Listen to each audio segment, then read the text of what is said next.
Hello friends, আপনাদের সবাইকে plants A to Z চ্যানেলে স্বাগত। আপনারাও কি আমার মতো শীতের ফুল গাছ বসাতে ভালোবাসেন? চাইছেন এইবার শীতে আপনার ছাদ বাগানকে আরও সুন্দর করে তুলতে? তাহলে বলবো এই ভিডিওটি আপনার জন্য বেশ গুরুত্বপূর্ণ।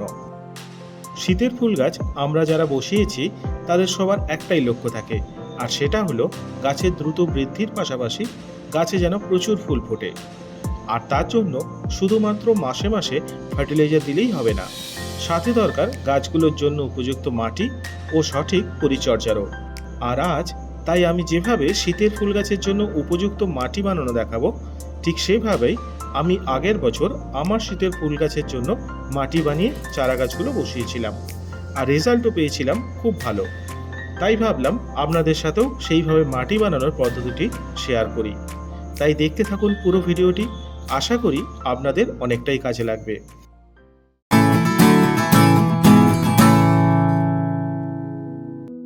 প্রথমেই আপনারা মাটি নিয়ে নেবেন বেশ কিছুটা পরিমাণ, সেটা আগের বছরের পুরানো হোক বা নতুন মাটি। তবে পুরানো মাটি হলে মাটিটি একটু চেলে নিলে খুব ভালো হয়, কারণ অনেক সময় নুড়ি কাঁকড় গাছের শিকড় তো থেকেই যায় ওই পুরনো মাটির সাথে, সেগুলো আবার গাছের শিকড়ে বাধা পেলে বেশ সমস্যা। তাই পুরনো মাটি হলে অবশ্যই একটু চেলে নেওয়ার চেষ্টা করবেন। আমি এখানে বোঝার সুবিধার জন্য এই রকম 5টি 6 ইঞ্চি সাইজের টবের জন্য মাটিটি তৈরি করব। আপনারা যদি 10টি টবের জন্য মাটি তৈরি করেন, তাহলে যে যে উপাদানগুলি আমি এখানে মাটির সাথে মেশানোর কথা বলবো, সেগুলো আপনারা দ্বিগুণ পরিমাণ করে নিয়ে নেবেন, তাহলেই হবে। তাই প্রথমেই এই টবে 3 টব মাটি নিয়ে নিয়েছি, আর 2 টব নিয়ে নিয়েছি ভার্মি কম্পোস্ট। এই দুটো উপাদানকে একটু মিশিয়ে নেব। এবার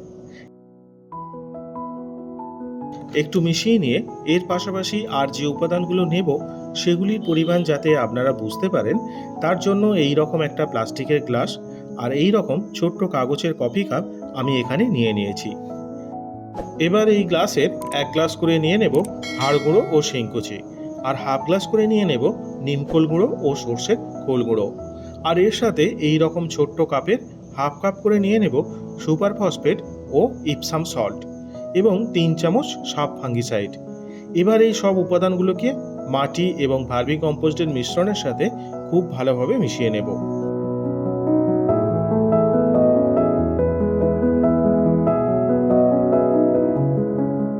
খুব ভালো করে মিশিয়ে নেওয়ার পর এই রকম একটা গ্লাসে 1 চামচ হিউমিক অ্যাসিড গুলে নেবেন ভালো করে, আর সেটা এই মাটির সাথে মিশিয়ে নেবেন এইভাবে।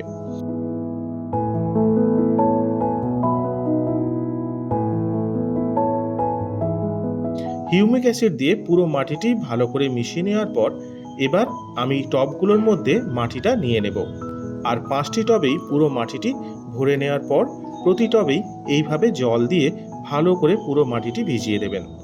তবে পরিমাণ মতো জল দেবেন, যাতে সেই জলটা পুরোটাই মাটিটা শোষণ করে নেয়, কারণ বেশি জল দিলে সেই জলের সাথে মাটির মধ্যে মেশানো উপাদানগুলো কিছুটা পরিমাণ টবের নিচ দিয়ে বেরিয়ে যাবে না হলে। তাই সেই দিকটা আপনারা লক্ষ্য রাখবেন। আর না হলে কোনো একটা জায়গাতে সব মাটিটি নিয়ে সেখানেও আপনারা মাটির ওপর হালকা জলের ছিটা দিয়ে চাপা দিয়ে রাখতে পারেন, তাহলেও হবে। আর এইভাবে অন্তত 2 সপ্তাহ অবশ্যই রাখবেন। 4 থেকে 5 দিন অন্তর চেক করবেন মাটিটি, যেন পুরো মাটি শুকিয়ে না যায়।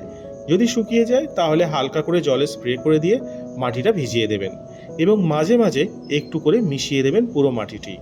2 সপ্তাহ পর এই মাটিতে আপনারা অনায়াসেই আপনাদের প্রিয় চারা গাছগুলো বসাতে পারেন। তবে যদি দেখেন মাটি তখনও ভিজে আছে, তাহলে অবশ্যই একটু শুকিয়ে নেবেন 10 থেকে 12 দিনের মাথাতেই। কারণ মাটিটি ভিজে থাকলে চারা গাছগুলোর গোড়া পচে যাওয়ার যেমন একটা ভয় থাকে, তেমন টবে মাটি নিলেও অনেক সময় ভিতরে গ্যাপ থেকে যায়, নয়তো নরম মাটির চাপে টবের মাটিটি অনেক বেশি জমাটি হয়ে যায়। তাই একটু শুকিয়ে নেওয়াই ভালো, যেমন আমি এখানে করে নিয়েছি দেখুন। এবার এই মাটিটি টবগুলোতে নিয়ে নেব, আর বসিয়ে দেব ছোট্ট ছোট্ট চারা গাছগুলোকে একটি একটি করে।